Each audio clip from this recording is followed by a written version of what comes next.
Hello and welcome to South Asia Chat, a podcast brought to you by Institute of South Asian Studies at the National University of Singapore. I'm your host Divya Murali, a research analyst at the Institute. The Finance Minister of India, Nirmala Sitharaman, presented the Indian budget for fiscal year 2023-24 on 1st February 2023.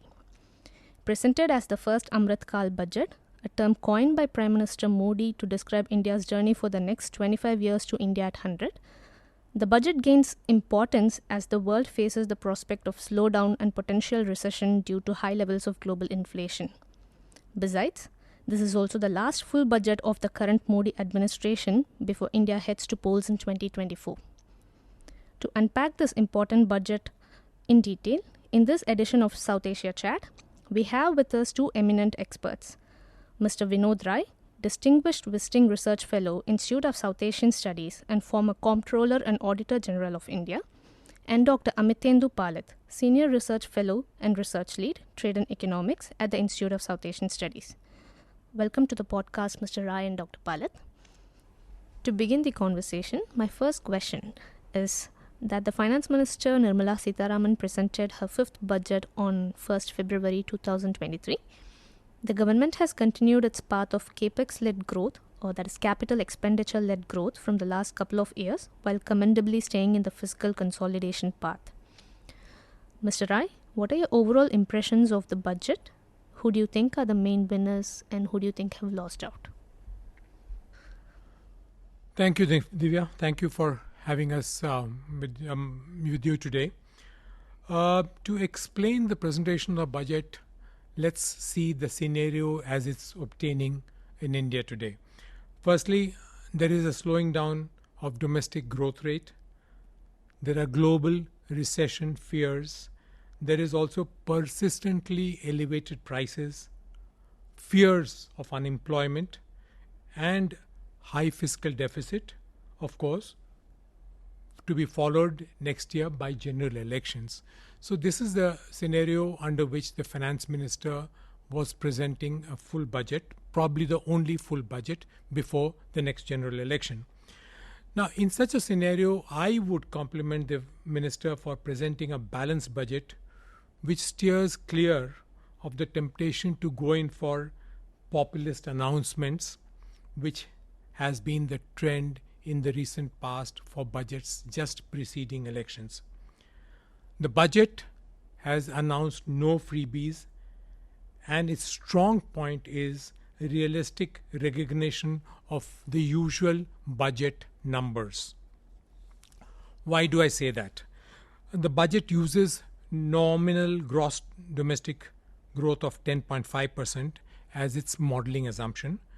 Now, nominal GDP growth of 6% with average inflation of 4.5% in FY24.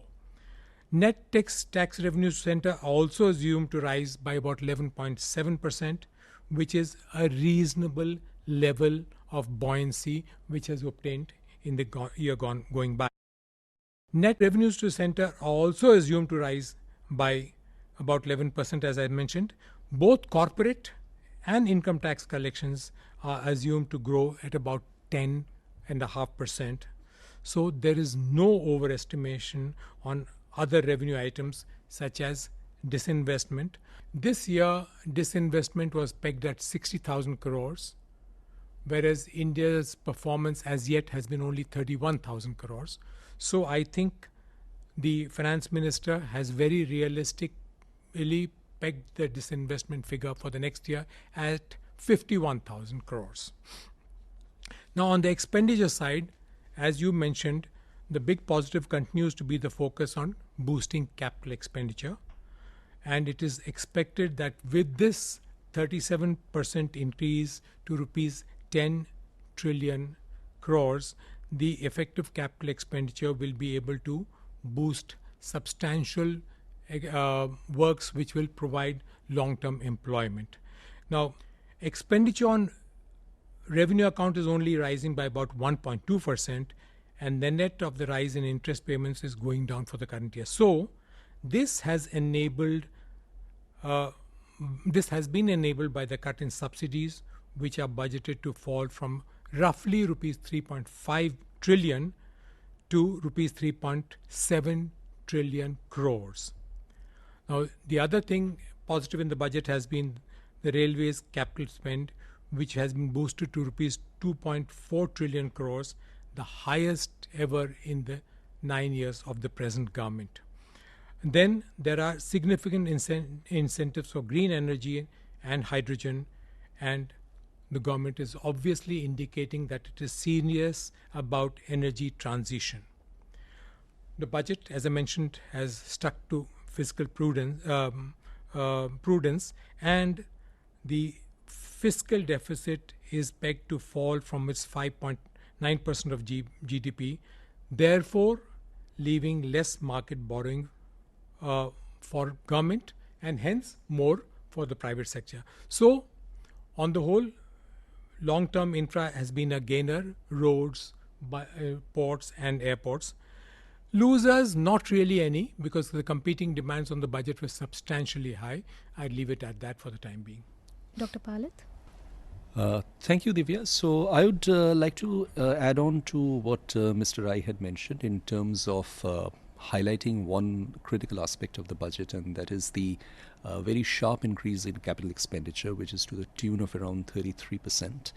What that would essentially mean is that as far as public investment is concerned, the government's emphasis is largely on maintaining the investment momentum in the economy. Now, I think this needs to be looked at in the context of the fact that there is a fairly gloomy global outlook, which is presaging the presentation of the budget. There are already expectations that a large part of the global economy will experience sharp contraction in growth. The latest numbers that were shared practically just before the budget were announced by the International Monetary Fund shows that India is one of those minority economies which is in a relatively better position as far as generating a 6% plus growth rate is concerned. But that can just not follow from the projections that needs to be backed by action.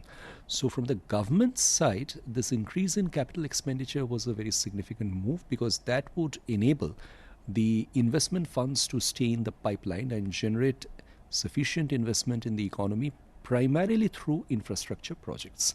And infrastructure projects, as we know, have this virtuous effect of generating employment. And those opportunities would be new. Those opportunities will be fairly broad-based in terms of around 100 new infrastructure projects that have been identified for end-to-end connectivity. And apart from that, as Mr. Rai mentioned, there's a substantial step up in capital expenditure that's gone out for the railways. So the interesting part is that I think this understanding of the budget, that as far as the Indian economy is concerned, and if it is to maintain the kind of growth rate that it is expected to, the bulk of the demand actually has to come from within the economy. And that is a very interesting understanding, because if the global economy is experiencing by and large the prospect of recession, then India really cannot rely much on the global economy for sustaining its growth, much as there was a fairly good export performance last year. So the momentum, the engine of growth actually has to be within the economy, and that is for which the investment support has been provided in a very wholesome fashion. Thank you, Dr. Palit and Mr. Rai. And now, if I could ask Mr. Rai, so one of the main highlight of the budget was the announcements on direct taxes, the bonanza, particularly on personal income tax and the capital gains tax. In a way, we could say that this is the first tax announcement of this administration that directly benefits the common tax-paying middle-class citizens. What is your assessment of this? I mean, considering it in the background of the current prevailing inflationary pressures, which are expected to sustain for a while, do you think it has enough for the middle class, it has enough in it for the middle class to rejoice, or has it come a little bit too late and a little bit too little too late? Well, to understand why the finance minister seems to have brought out the direct tax proposals as she has, we need to look at India's response to the pandemic, both from one monetary and the fiscal policy side, which was not huge as in advanced countries. Thus, it did not face problems of exceptionally strong demand, domestic demand. However, supply bottlenecks and commodity price shock posed challenges for inflation, and so in 2022, aggressive monetary tightening by advanced economies, central banks, was the new challenge that India was facing. Now, during the pandemic, the existing schemes such as the PM Kisan scheme, in which rupees 6,000 crore was given to every farmland owner, and the Narega scheme, which guaranteed 100 days of rural employment, were continued. In addition to this, the government had introduced the free meal scheme, which was given to about 800 people over the period of the pandemic. This was, of course, apart from the credit guarantee for SMEs and the non-banking finance companies. Now, in the present budget, the government has, in fact, before the present budget, corporate tax cuts had been introduced in September 2019. Now, in the present budget, the last date for commencement of manufacturing or production to claim that concession rate has been extended. In addition to that, the personal income tax that you talked about, and you said it's been a bit of a bonanza, proposals do permit a rebate limit in the new income tax regime from rupees 5 lakhs to rupees 7 lakhs. Number of slabs have been reduced from 6 to 5, and the benefit of standard deduction has been given. Now, this nets the government only about 35,000 crores, if I can say. So, on the whole, if one has to look at it, the pandemic and even now India's fiscal policy has been measured and has not gone heavy on directly stimulating private consumption expenditure, as was expected by lots of us. Now, this has helped it to avoid the demand pressure faced by many advanced economies, and thus allows monetary policy to be relatively not as tight as in the long run to curtail demand in its fight against inflation. Now, in this context, the direct tax measures announced in this year's budget relating to the middle class are definitely welcome, but in aggregate may not provide a major impetus to private consumption, since, as I mentioned earlier, the overall benefit is only 35,000 crores. And while there is a clear push towards taxpayers adopting the new tax regime, since much of the benefit accrues to those who are shifted to the new regime, the beneficiary base is currently estimated to be a minority of roughly about 5 million persons only. Now, while the tax benefits announced in the new tax regime seems to attractive for those with income of, say, less than rupees 5 lakhs and those above rupees 50 million, it is less for those availing deductions relating to Section 80C. So, on the overall, while the announcements do bring optimism and cheers through the headline of tax benefits, the materiality of it may be mild for the middle class at least. Dr. Palit? I would opine in this case that when it comes to direct taxes, and insofar as the preparation of a budget in a country like India is concerned, it's always a tightrope walking.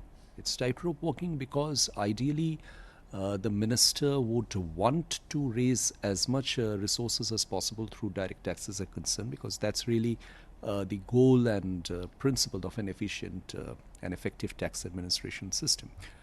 But unfortunately, in India's case, notwithstanding efforts made over years, the expansion of the tax base has not been as much as ideally it should be. So there are large sections of income earners who continue to be left outside the scope of income taxes. Having said that, India has also been particularly conscious about the importance of staying away from the temptation of raising taxes, because raising taxes is not the way forward for collecting more revenues. They would actually encourage more evasion, as the past experiences suggested.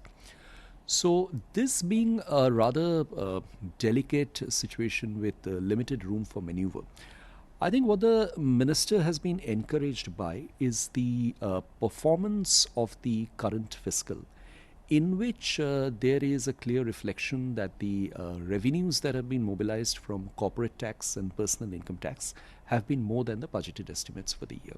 And that has clearly given the government the confidence that they would be able to reproduce the performance in the year to come as well.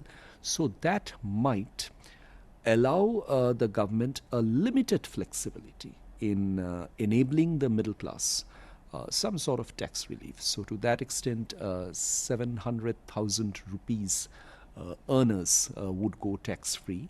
And there are some concessions that have been announced for corporate income tax. There are some very far-reaching concessions that have been given for women taxpayers insofar as their long-term tax gains and rebates on those are concerned.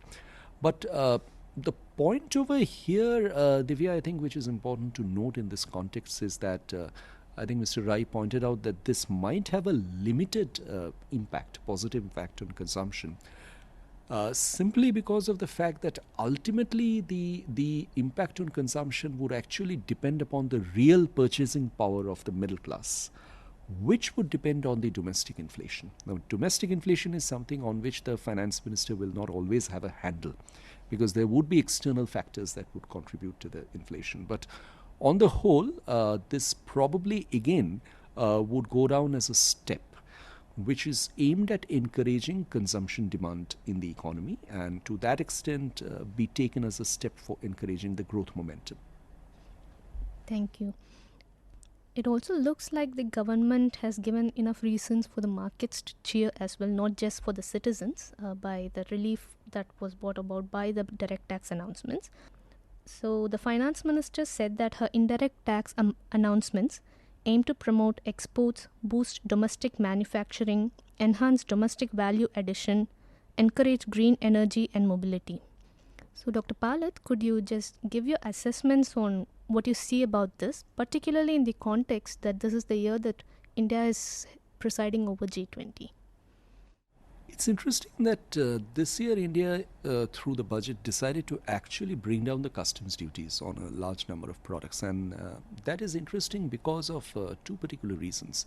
One, it is interesting from the perspective of efficiency, because all along there has been this view that India has not worked on the customs duty structure as effectively as it could have, because there's a feature called inverted customs duty, which leads one to the situation that the customs duty on imported inputs happens to be more than the customs duty on the final product which uses them. So that is something which, from a supply chain perspective as well as the perspective of the final producer, is a rather retrograde step. I think there are two factors which have contributed to the rationalization of customs duty. First, the fact that some industries have really received enthusiastic and encouraging response following the announcement of the production-linked incentive schemes. And I specifically allude to the domestic electronic manufacturing symbolized by the smartphones, over the fact that the Apple iPhones have now become significantly large in capacity production in India, but that would entail their access to imported components at a competitive rate. So it's essential to bring down the imported duties on those components, number one. Number two, even for the rest of the PLIs and for encouraging exports at large, it is very important that exporters have access to imported inputs at low rates, because otherwise their cost of production goes up. So I think this is coming out of the fact that India now is working on an export target of $400 billion per year. And the last year has been good insofar as going ahead of this target is concerned. It is a situation where India has, to some extent, the advantage of a weak rupee.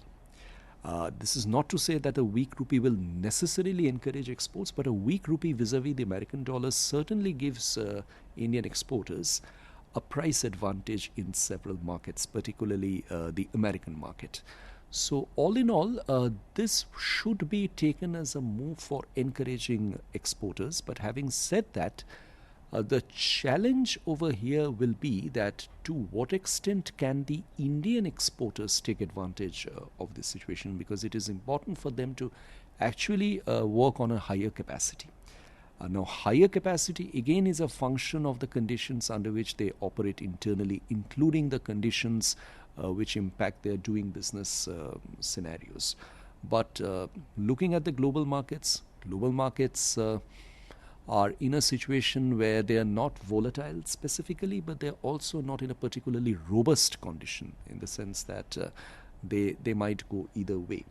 Much will depend upon how the US Fed behaves in the years to come, in the months to come. Much will also depend upon how the Ukraine conflict pans out, and eventually the extent by which Indian exporters are able to make use of the new free trade agreements that India is getting into.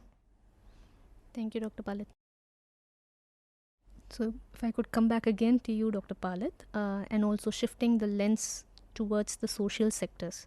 So, this budget has continued the trend from last budget and has slashed the MNREGA allocation, even when there are reports that allude to high unemployment levels driven by rural unemployment numbers. Similarly, the government expenditure on health and education as a percentage of GDP has been negligible. Do you think the budget had enough for all sections of the society?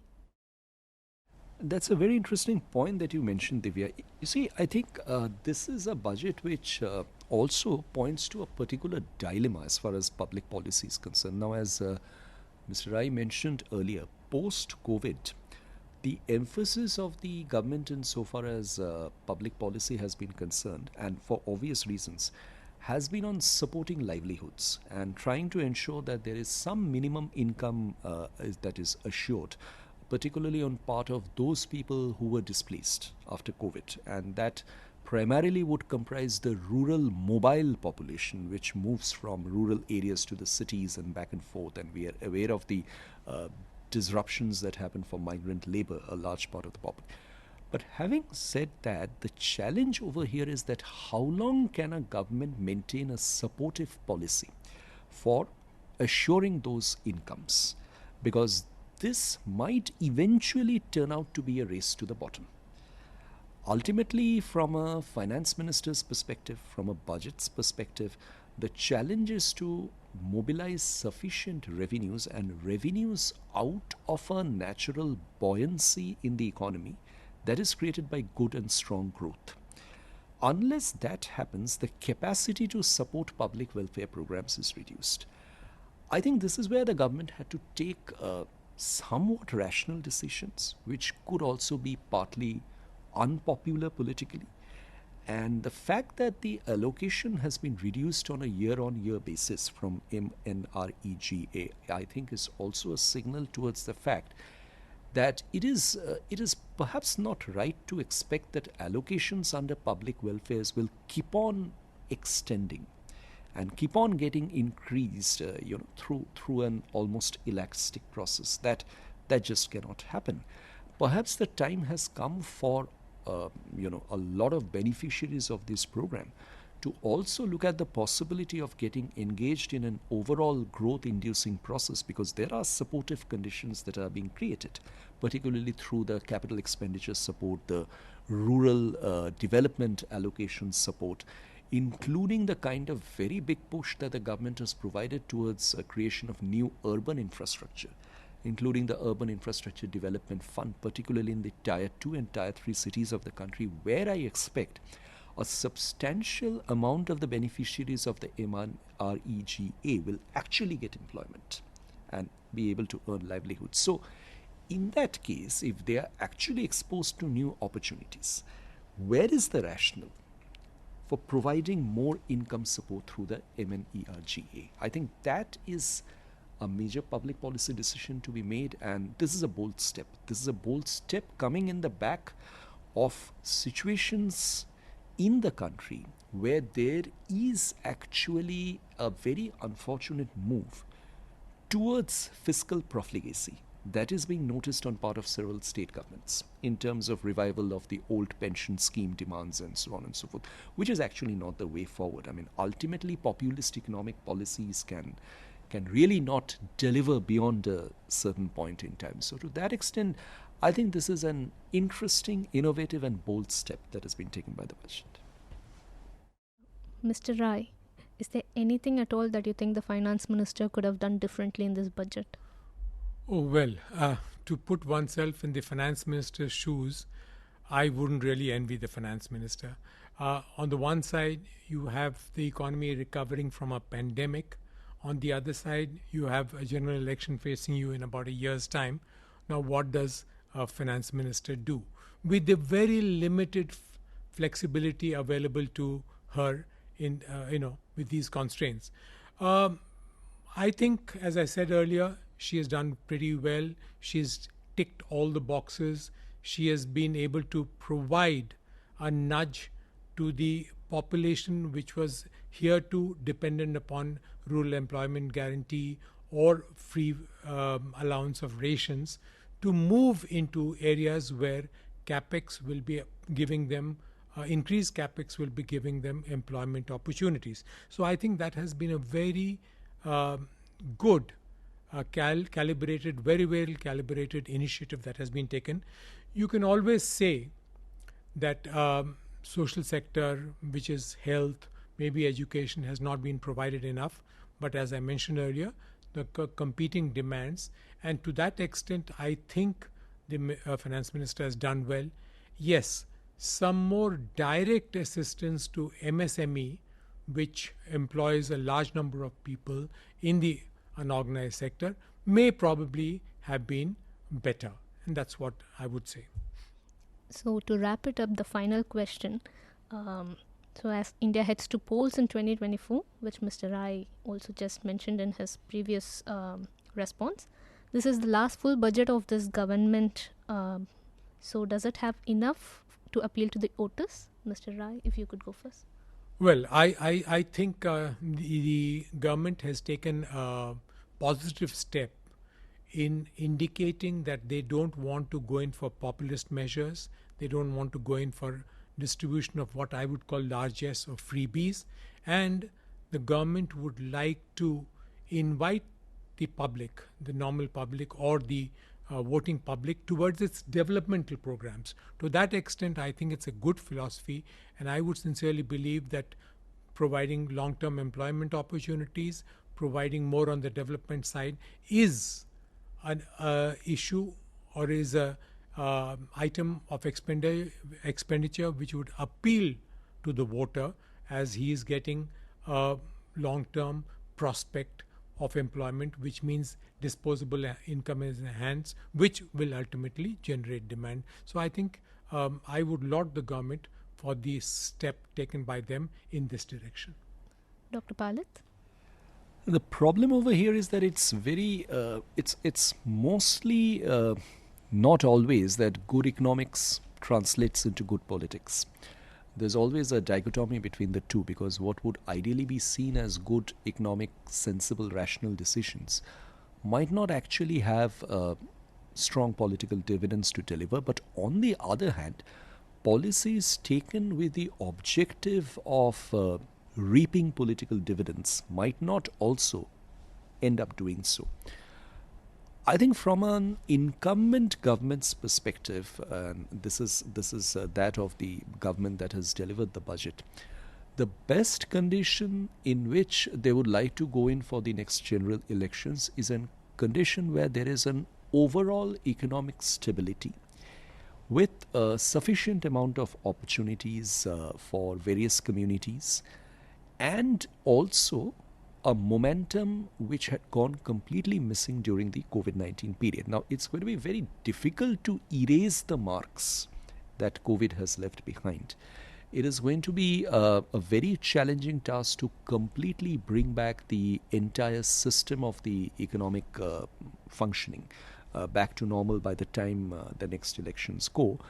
But I suppose there are bread and butter issues which the government would like to focus upon very specifically, and the foundation of that has been created through not just this budget but several budgets before, insofar as the public welfare policies are concerned, specific targeted beneficiaries are concerned, and also selective steps like the income tax cuts are concerned, because we need to take note of the fact that the budget that will be produced next year will be a vote on account budget. It's going to be an interim budget, it will not be a full budget, so the government will not have the opportunity of making major changes in income tax rates or other similar rates. So to that extent, I would say that on the whole this budget looks to be a sensible budget, because it has avoided the tendency of being profligate, which could have been an option, and it has instead focused more on the priority of maintaining growth. So I would welcome that policy stance. Thank you, Dr. Palit and Mr. Rai, for your sharp analysis and insights. You were listening to South Asia Chat. To learn more about our work, visit us at isas.nus.edu.sg. You can also follow us on social media. We are on Twitter, LinkedIn, Facebook, and Instagram.